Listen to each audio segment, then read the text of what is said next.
For the longest time, art was a very big coping mechanism. It still is, it's still like a mechanism for coping and feeling. And I think it's not necessarily fulfillment, but it's also balancing, and it's also discovering and nurturing like my inner self to be a better outer self.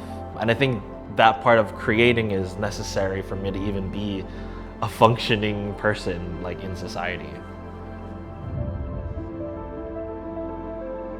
My art is created for all that have called for it. And I think that's like such a broad way to take it. But I think the call for art comes from communities, whether they're based in Filipino culture or they're based in mental health and disabilities, or, internally it could be a call for myself. A call for healing, a call for exploration, a call for learning, a call for discovery. I think that's where the callings happen, yeah.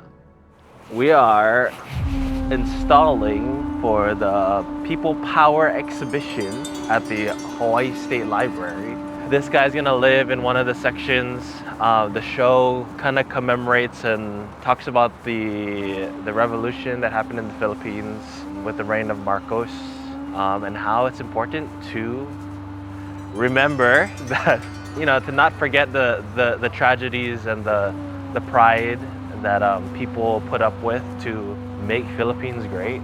I think talking about Filipino ancestry is really important to me because I believe that my power in creating comes from my ancestors. My first time in the Philippines, I learned that my village is all full of crafters. Like on one road, there's stone carvers and wood carvers and furniture makers. And like there's a part of me that I know that even just creating in the slightest bit allows me to tap into that spirit and soul.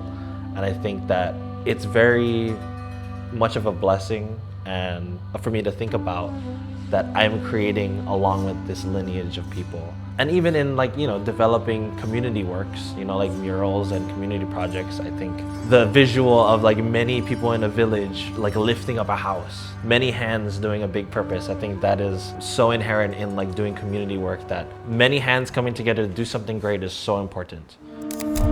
The traditional lei draping and regular maintenance for the state's 3 statues of Kamehameha the Great are funded in part with $50,000 a year from the State Foundation for Culture and the Arts. But lawmakers shocked the arts community this year by severely restricting how the fund can be used. Well, federal funding cuts are putting Hawaii's after-school programs in jeopardy ahead of the new school year. And as Kristen Concilio reports, families are worried that their children could fall through the cracks. As we progress, I feel that art is definitely getting taken away from the younger generations. Even in Hawaii, there have been several bills that have been passed that already remove funding from the arts and culture foundations here. And even in public schools today, there's a lot of conversation about how important arts is to have in school. Many schools have deferred to remove arts program from their curriculums. And I think it's just so sad to see that not only are we losing arts in schools and arts educators in schools, but that also drives the problem of the lack of creativity, the lack of expression that exists within our youth. As a teacher, as an educator, as an artist, we have to continue to create art for the younger generation to be inspired to create more art. Because if we do not continue to create art, the people that come after us will not have anything to look at, will not have anything to be inspired by, will not have anything to live off of or build stories off of. It's like this chain of continuous conversation.